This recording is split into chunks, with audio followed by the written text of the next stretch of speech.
Hello student, आप लोग कैसे हैं। उम्मीद करते हैं आप लोग अच्छे होंगे। तो स्वागत है आपका अपना YouTube channel success creative point पे। आज के इस वीडियो में हम 10वीं कक्षा के फिजिक्स के कुछ महत्वपूर्ण क्वेश्चन बताने वाले हैं, जो कि आपको बोर्ड एग्जाम के लिए काफ़ी महत्वपूर्ण रहेगा। तो इस वीडियो को शुरू से लास्ट तक देखते रहिए, ठीक है। चैनल पर नए तो चैनल को सब्सक्राइब कर लीजिए, बेल आइकन को भी दबा दीजिए, ताकि इस टाइप की वीडियो जब भी अपलोड करें तो सबसे पहले आप तक पहुँचे। तो चलिए शुरू करते हैं, ठीक है। अगर थोड़ा सा वीडियो अच्छा लगे तो प्लीज़ वीडियो को जो है दोस्तों में शेयर कर दीजिएगा। चलिए पहला क्वेश्चन देखते हैं। पहला क्वेश्चन में कहता है कि जब प्रकाश की किरण जो है, ठीक है, कांच के स्लैब में से गुजरती है, कांच के स्लैब में से गुजरती है तो क्या होता है। तो चलिए इसका उत्तर है, तो इसका उत्तर कहता है कि जब प्रकाश की किरण, ठीक है, कांच के स्लैब में से गुजरती हैं तो वह किरण, ठीक है, किरण जो है आपतन बिंदु पर डाले गए अभिलंब की ओर मुड़ जाती है। आपतन बिंदु पर जो डाला गया है, ठीक है, वो क्या हो जाता है, अभिलंब की ओर मुड़ जाती है। तो चलिए अगला प्रश्न को देखते हैं। बहुत ही इंपॉर्टेंट क्वेश्चन सब है, आप लोग याद रखिएगा। 2 नंबर क्वेश्चन में कहता है कि जब प्रकाश की किरण स्लैब से बाहर निकलती है तो क्या होता है। दोनों क्वेश्चन में से सेम टू सेम है लगभग, ठीक है। दोनों में से कोई एक क्वेश्चन इंपॉर्टेंट है, तो दोनों में से कोई एक क्वेश्चन आ सकता है। तो इसका उत्तर कहता है कि जब प्रकाश की किरण स्लैब से बाहर निकलती है, ठीक है, जब प्रकाश की किरण स्लैब से बाहर निकलती है तो वह किरण आपतन बिंदु पर, ठीक है, आपतन बिंदु पर डाले गए अभिलंब से दूर हट जाती है, ठीक है। इसमें क्या होता है, दूर हट जाती है और उसमें मुड़ जाती हैं। चलिए अगला प्रश्न को देखते हैं। अगला 3 नंबर क्वेश्चन में कहता है कि अवतल दर्पण के मुख्य फोकस की परिभाषा लिखिए। अवतल दर्पण के मुख्य फोकस की परिभाषा लिखना है, तो बहुत इंपॉर्टेंट क्वेश्चन है। तो इसका उत्तर कहता है कि मुख्य अक्ष के समांतर आपतित किरणें गोलीय दर्पण कौन सा है, तो अवतल दर्पण को ही गोलीय दर्पण कहते हैं, तो आप लोग याद रखिएगा। से परावर्तन के बाद, ठीक है, गोलीय दर्पण यानी अवतल दर्पण से परावर्तन के बाद, ठीक है, मुख्य अक्ष के एक बिंदु से गुजरती है, मुख्य अक्ष के एक बिंदु से गुजरती है। उस बिंदु को ही हम क्या कहेंगे, मुख्य फोकस कहेंगे। चलिए अगला प्रश्न को देखते हैं। अगला जो क्वेश्चन है 4 नंबर, कहता है कि एक गोलीय दर्पण की वक्रता त्रिज्या 20 सेंटीमीटर है। याद रखिएगा, ये एक गोलीय दर्पण की जो है वक्रता त्रिज्या 20 सेंटीमीटर है। इसकी फोकस दूरी क्या होगी। तो इस टाइप का सवाल जो है ऑब्जेक्टिव में पूछता ही है, तो आप लोग याद रखिएगा, इसको समझिए।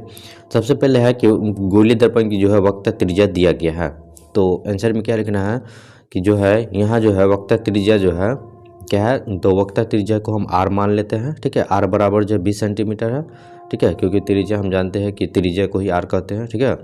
तो वक्रता त्रिज्या है तो आर बराबर मान लेते हैं 20 सेंटीमीटर, और एफ हमको निकालना है यानी फोकस दूरी, एफ को हम फोकस दूरी कहेंगे।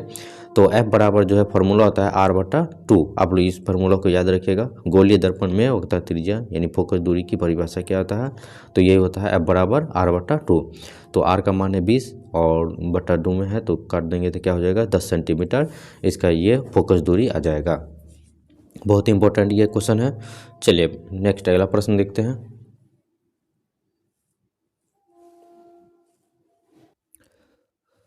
अगला जो प्रश्न है 5 नंबर, कहता है कि हम वाहनों में उत्तल दर्पण को, ठीक है, पश्च दृश्य दर्पण के रूप में वरीयता क्यों देते हैं।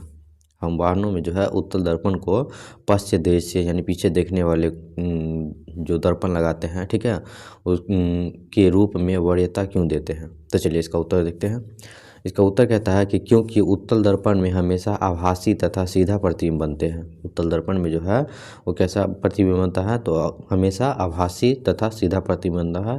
तो आप लोग ऑब्जेक्टिव के लिए याद रखिएगा, ठीक है, कि कौन सा दर्पण में, इसमें बताएगा कि कौन सा दर्पण में जो है हमेशा आभासी तथा सीधा प्रतिबिंब बनता है, तो उत्तल दर्पण में बनता है, ठीक है।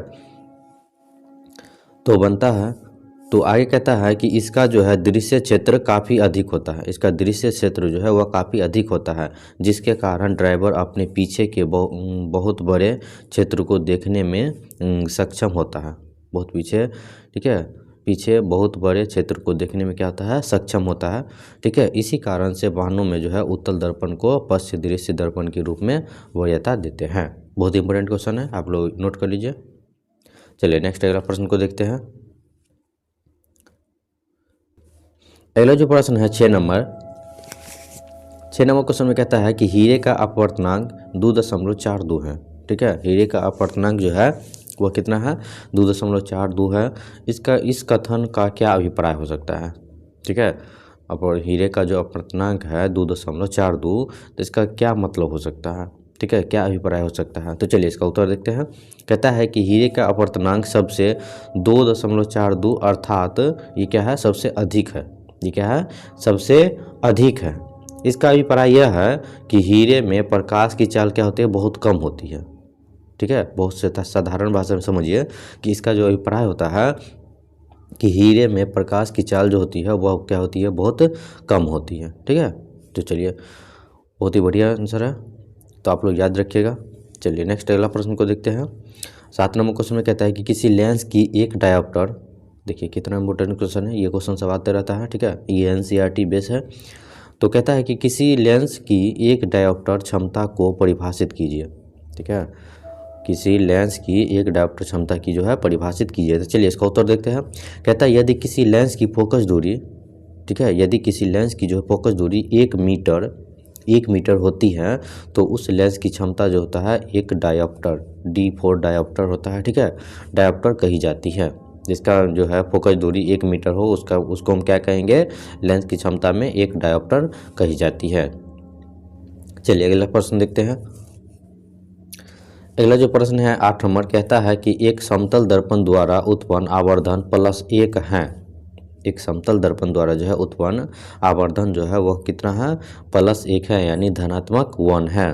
तो इसका उत्तर क्या हो जाएगा, तो इसका उत्तर है, कहता है समतल दर्पण द्वारा m बराबर +1 धनात्मक चिन्ह यह दर्शाता है कि m बराबर, m किसको कहेंगे, तो आवर्धन को कहेंगे, आप लोग याद रखिएगा। तो इसको हम क्या कहेंगे, तो यह दर्शाता है कि प्रतिबिंब आभासी तथा सीधा है। अगर प्लस धनात्मक 1 है, ठीक है, यानी +1 है धनात्मक चिन्ह में, तो वो क्या समझेंगे कि समतल दर्पण में जो है आभासी तथा सीधा प्रतिबिंब है। इस दर्पण में प्रतिबिंब बिंब के साइज के बराबर बनता है। इसमें जो है प्रतिबिंब जो है कैसा बनता है, तो बराबर बनता है। चलिए नेक्स्ट क्वेश्चन देखते हैं।